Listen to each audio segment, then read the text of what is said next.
What is going on, everyone? Welcome back to another Whiskey and History podcast. I am your host, Zach Homeyer. I know it's been a while, guys. Life caught up with me really quickly last year, and finally, now that it's wintertime, I have a lot more free time on my hands, and so I'm going to dive right back into the Whiskey and History show. Today, I'm going to talk about the behind the scenes of making the Harmony Brothers documentary that was in the last episode. Because I did mention at the very end that this was going to be the next episode, was diving into the behind the scenes of how I created a documentary. And so before we dive into the behind the scenes, let's talk about, of course, what whiskey I'm drinking. One of my favorites. Definitely need to have a glass of whiskey talking about doing my graduate thesis project. Brings back a lot of scary, stressful times. This was about 2 years ago, right around this time. So, of course, I'm drinking my favorite whiskey, Crown Royal. What flavor do you ask? Apple. It is my favorite Crown Royal flavor. So let's have a quick sip. You can hear the ice. Ooh, that goes down so smooth. So let's get started.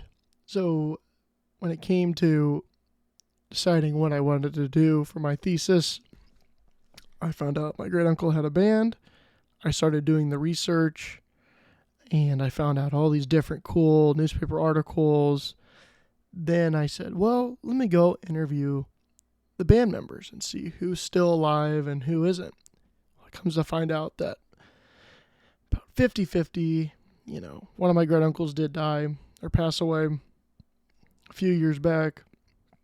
And then so has a few of the other band members. So I went and interviewed them, got some good quality interviews in, and helped me find out what else I needed to do, like as terms of what else I need to look into, more questions, other people to interview. But out of all these things, I was able to discover more of their music, and it was digitized on CD, which is a huge, huge thing, because all I had was two of the records, which were just 45 singles with 2 songs on them. And I also didn't have the technology to digitize them as well. So that's fun. I didn't have the software or the computer to handle these things. And speaking of that, before you ever decide to make a documentary on your own or even start a podcast, make sure you have the proper equipment. I learned very, very quickly that I believed that I took on way too much to handle for my final thesis project. I had an old MacBook desktop. I think it was like a 2017 model. It could not run Adobe Premiere, which I made the documentary on. It could run it, but just barely. And I will talk about that later on, but just a forewarning for any of those young, aspiring filmmakers out there, definitely make sure you have a good computer. Now that I graduated with college, with my master's, I went and treated myself with a nice gaming computer, and I can also make little short films and everything else that I like to do. And as you guys can see on the YouTube channel, which is linked down below, that I've put together a few little snippet clips of like World War I footage from me and Matt's interview and other things. And another thing too that I have done even after graduate school is they were moving the Leland Grove house kitchen to Washington Park. And they asked me, one of the people that was on the board of handling that asked me to make a short film to help promote this project. And I did that as well. Actually got, I think, like over 300 or 400 views to help bring in donations to raise the money to move the summer kitchen. And if you guys want to see that little short clip, it's only like a minute, I believe. I will put that on the YouTube channel as well. So I'll also link that in this video, just to see, what's crazy is when you watch this, it probably took me 20 minutes to make. Back when I was using my other computer, it would have probably taken me an hour or 2 hours to make that short little film. So that just shows you, again, how you need to have the proper hardware just to make a decent looking documentary. So, your little warning. But anyway, when it comes to putting together a documentary, like I was saying, is you need to find out what you need, and that's a lot of good images, good sound, because all those things add up. Because I'm not a graphic designer. I'm not, I don't have a huge team where, you watch a lot of documentaries and they'll edit things, like edit photos, or, they have these professional graphic designers that just make it look really, really cool. Like make these images pop, they'll edit them, add things, make their own images, even reshoot a lot of footage. Like, for example, the Civil War, there's not footage from the Civil War, obviously, so they'll have reenactors, reenact the battles for documentaries. That's very, very common. Well, I don't have that. So the biggest thing for me was to gather as many digital items as I could find. And that was photos, music, any interviews that I've done. And I did this for about 2 years before I even started making the documentary. And it was a fun process. There's still a lot to even do today and for me to discover today, which I just haven't had the motivation to go back, and that's why I'm talking to you guys. And that's one thing I really want to do eventually, but my heart isn't in it right now. I need a break. I'm going on 2 years, graduated, so it's nice to have a break from stressing about that stuff. But I found a lot of cool images like you guys have seen in the documentary. And again, if you've not watched it, it's also in the link below for you guys to go check it out if you've not already seen it. It took a lot of time and effort, and I'm actually quite proud of it. Looking back now, rewatching it, it is very difficult because it's like I could actually change things and edit things a lot better and easier and quicker, which eventually I may do as well, which I think I talked about in the last episode. Maybe do like a remastered or a 2.0 of my Harmony Brothers documentary. Maybe in the future. We'll see. But the other big thing, too, when you're doing any of these things is make sure that you find a good software. In this case, I found Adobe Premiere. But again, I'm not a graphic designer. I never took any college classes on how to use any of this stuff. I did my quick crash course on YouTube. And thank God for YouTube, because again, I would have never gotten this done. I learned how to zoom in on photos and zoom out. That was really the big movement of this film. And you see that in a lot of documentaries, is zooming in and zooming out on photos or moving across photos is a great way to help keep your audience entertained. I took down a lot of notes on a lot of different music documentaries that I watched on Netflix. For example, like the Sam Hunt documentary was a huge, huge inspiration. That was done really well. One thing I really wanted to do, but again, I'm not a designer or anything like that. I really wanted to record like a 45 playing on a record player and get really cool footage of that, like in slow motion, and then play the sound of the music that the band recorded. But again, I didn't have the proper equipment, like a good video camera, and I don't really know how to do those things. But that was one thing. If I could go back and redo, shoot stuff today. I was even thinking about going to the locations today and filming the areas of where I talk about. But I don't know. That's just other ideas that I never got to fulfill in the final film. And again, I was on a very short time crunch, 3 to 4 months to compile all this into a 30-minute documentary. and learning the software.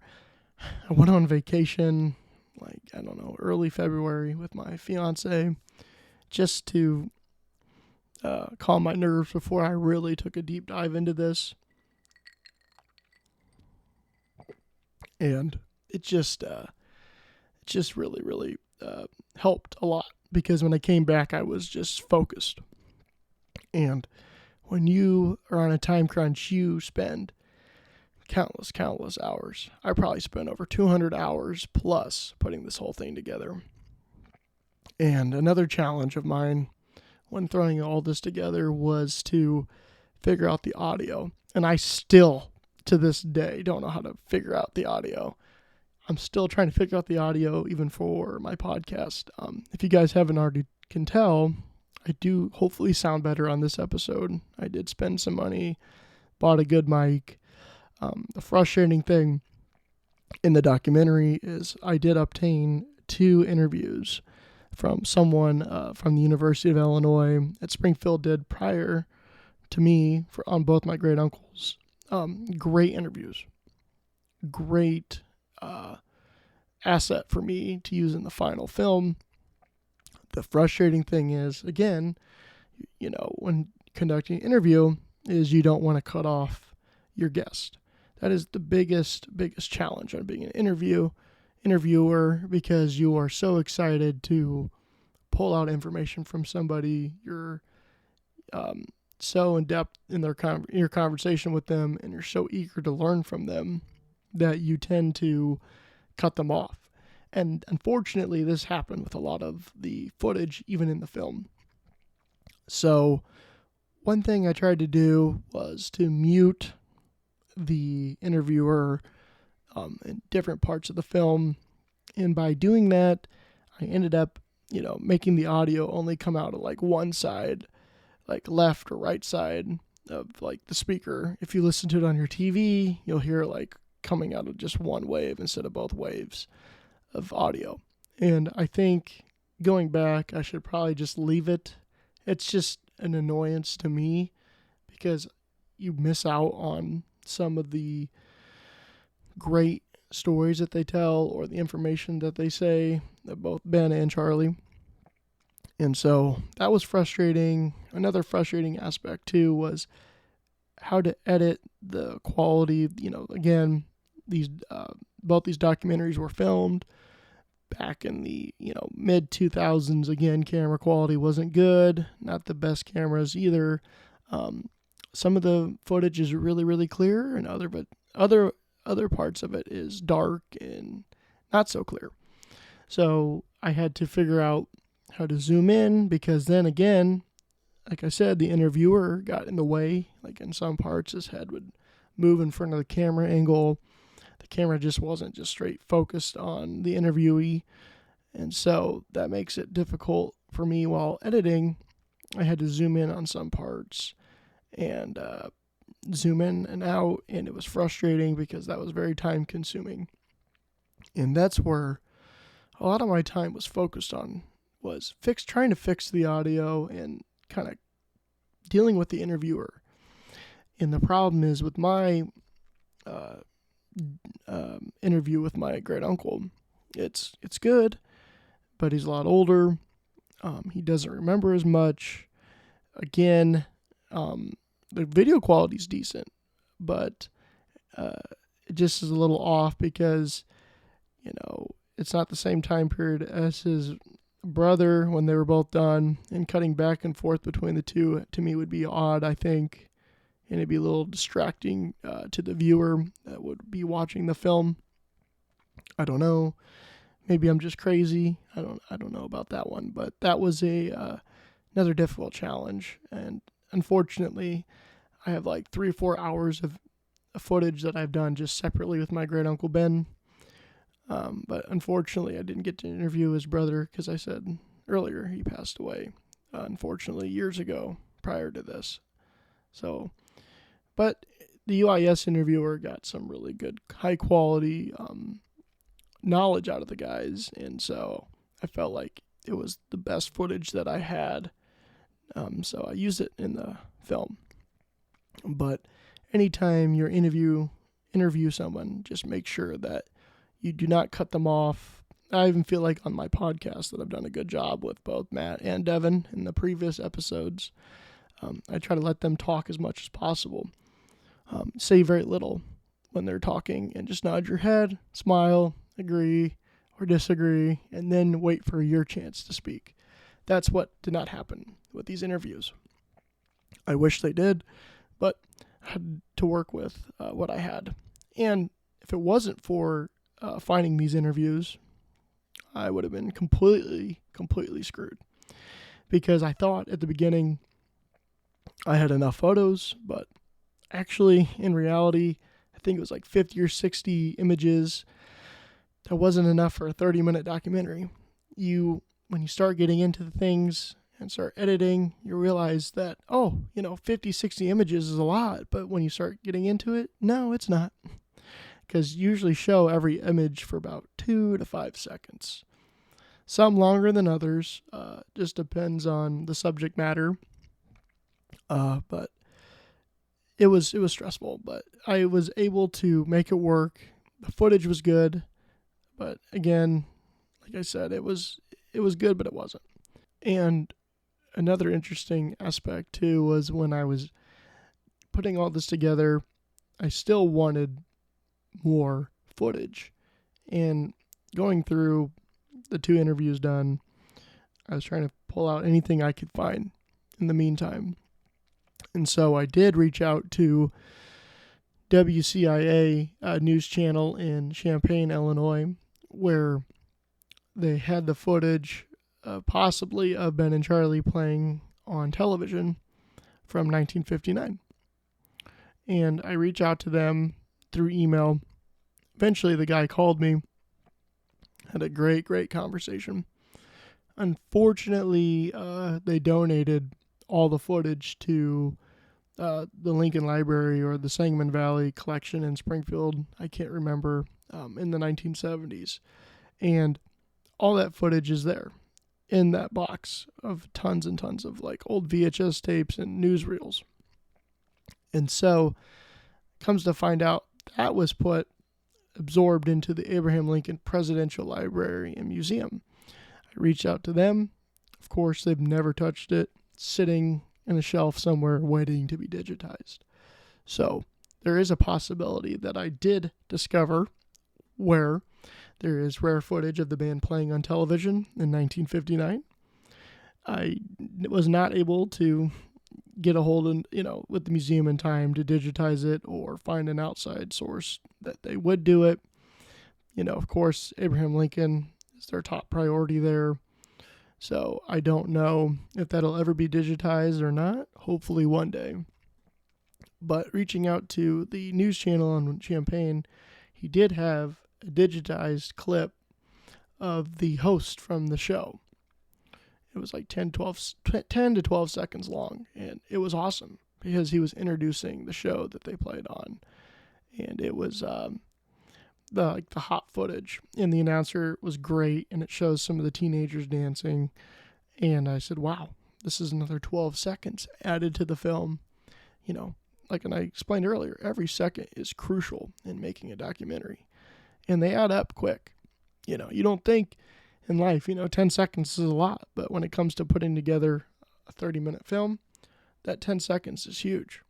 And when you're able to find actual footage that's digitized from the era that you're talking about, it just adds that new, or not really new, but that element that you really need to make the viewer be like, wow, this is awesome seeing this. Like, you're actually seeing what you're hearing. And that's why I wanted to do this project, because anyone can type a traditional essay for a thesis project. And I didn't want to do that. I had the opportunity to do a project. And when you're doing music, what is the best way to portray to someone about music and a story, a documentary?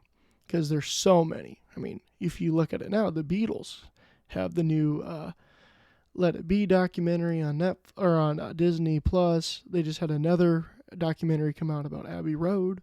I mean, all these big bands are now starting to really, really get even more popular with, new footage coming out that's never been seen before of these bands and being put on these streaming services just to help promote them even more. And it's just really exhilarating seeing this stuff for the first time.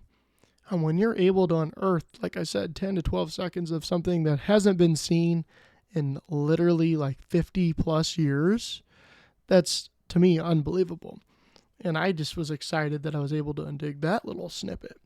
And I was like, I wish I could actually find real footage of them playing on television. I'm trying to crack down the footage of them playing in Chicago. I think I'll have to make a trip up to Chicago. I don't even know where to begin my research on that subject, but that's for another later day, another interesting challenge. But again, that was just another little fun thing that I did behind the scenes on making this film, something I'm actually quite proud of. It only took me about a week to find that footage too and unearth that. So that's actually, to me, quite impressive because a lot of this has taken me many years. Sorry, I just needed a quick drink break there. Another challenge that was pointed out to me is it's like, yeah, I'm going to do a film. Talked to my college professors. They were like, yeah, what's it going to be about? Told them. They're like, great, we want to see an outline. An outline? Well, it's going to have these things in it. Like I tell them, no, we need like an outline. So to me, I look it up on the internet. I don't really know how to do an outline. I basically typed an essay. Spent, a week on that. Turned it in. Yeah, this is an essay, Zach. This is not what we needed. I need an outline. So I'm like, great. That was just felt like a week that was wasted. But then I said, no. You know what? Like a script. That's what I need. So what I did was I typed up what I wanted to talk about, what images I was going to put where. I actually took out, because luckily the interviews were transcribed, I would copy and paste the transcriptions into the outline. I didn't really watch all the footage. And again, like I said earlier, there's parts where I had a really great segment of information that I had that was transcribed. That was a really good line or a couple of good sentences that was like, this is going to kill it in the documentary. The actual footage, the interviewer is talking over the interviewee. So it's ruined. So there was a lot of times when I was actually making the film, I'm like, shit, I have to actually cut this out and redo this. I have to find a different quote that is similar, or have to cut this whole part out. That happened a couple times. And unfortunately, I lost some good parts of the story. So that really, really was a bum. A blow. Not really a bum. It was just a blow. And that was another frustrating issues was trying to put all this together, and you have it all done, and then you realize that you can't use it. That is just kills you inside when you're, like, again, on a time crunch. So that was fun. That happened, I don't know, I think 2 to 3, 4 times, handful of times. But anyway, moving on to the more fun and interesting things that have happened. One thing that really, really sucked was, I have to take a drink before I even dive into this because it just really aggravates me. So, like I said earlier, it would take me, 30, 45 minutes to even do 2 minutes worth of work on the film. All of a sudden, Adobe Premiere just closes out, crashes on my computer screen. That happened. Get back on. The whole night's worth of work, so 3 hours worth of work, was gone. And it was really good work. Like, I had some really good cuts, some really good edits. It was smooth, like it was really smooth sounding. Everything was perfect. Lost it. I wanted to scream because I got off at work at 4. I took an hour break from 4 to 5. So I started about 5:15. This happened about 8, 9 o'clock at night. And I would just sit back in my computer chair and just be like, wow, what do I do? I would just turn off my computer. It was over. I just lost a night worth of work, which is huge. And the funny thing is it's funny now, this happened, I don't know, again, like 3 or 4 times. After about the third time, I said, well, I better get smart and turn on the autosave. And then anytime I do 3 minutes worth of work, I'd hit the little floppy disk up in the top left corner to make sure that my progress was saved.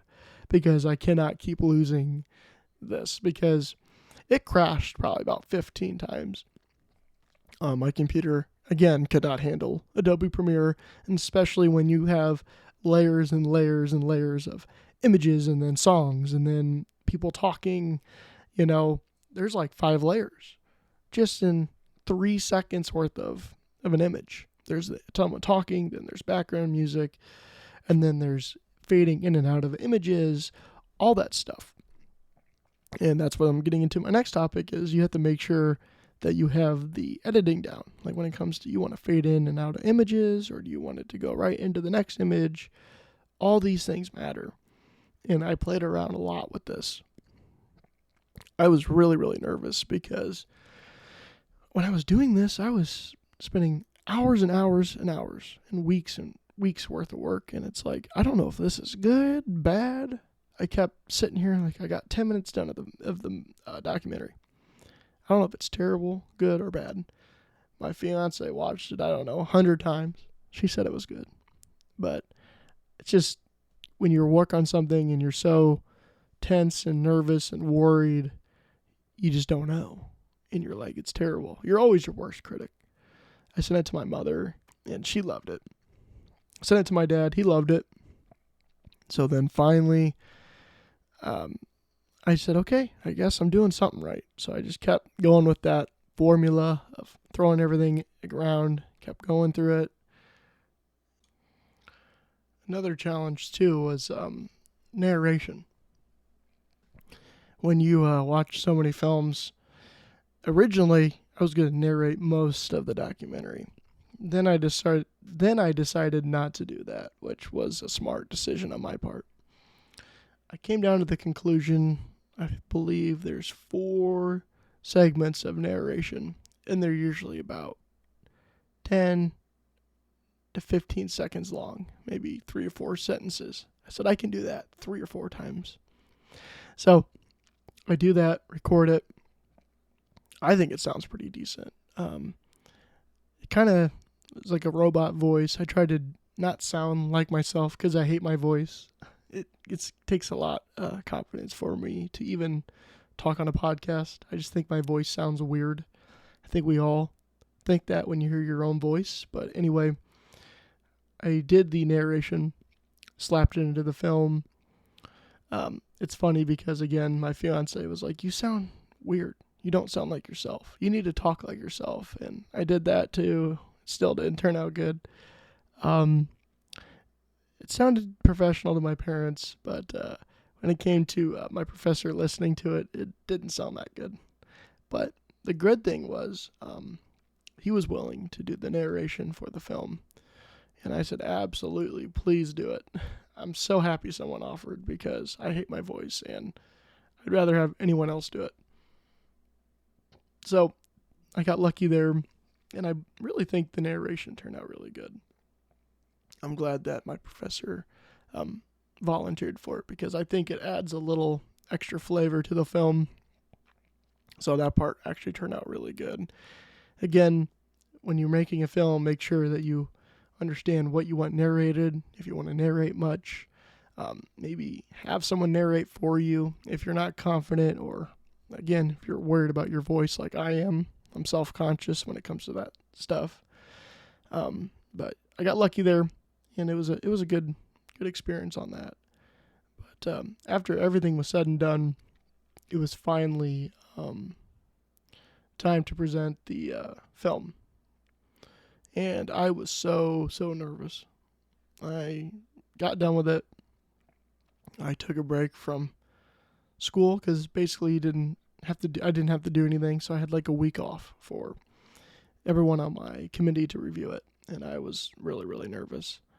And finally sit down for my defense, and they loved it. They thought it was very, very impressive. I was honored because I wasn't thinking that at all. Someone that, is only 26 years old, threw all this together. I impressed myself. But now looking back, like I said, there's a lot of issues with it. I wish I could change a lot of it.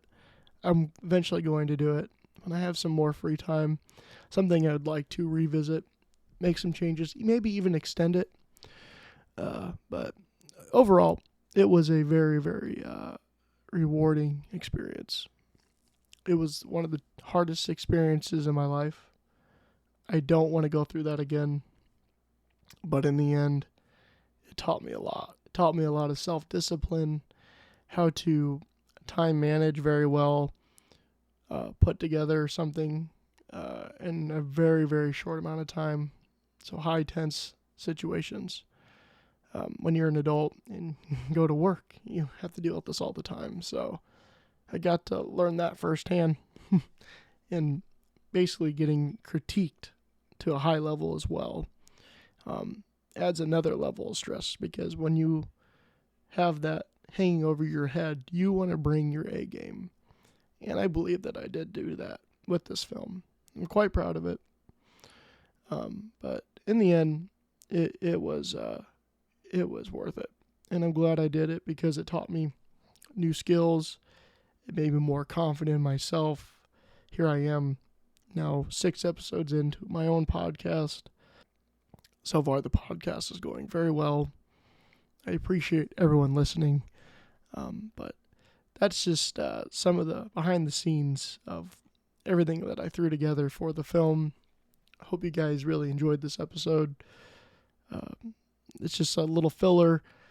The next episodes, I have a lot of big things planned, some more good stories of Civil War battles, to veterans, to family history. I'm going to finally dig into where my family came from. I have some really cool stuff from that.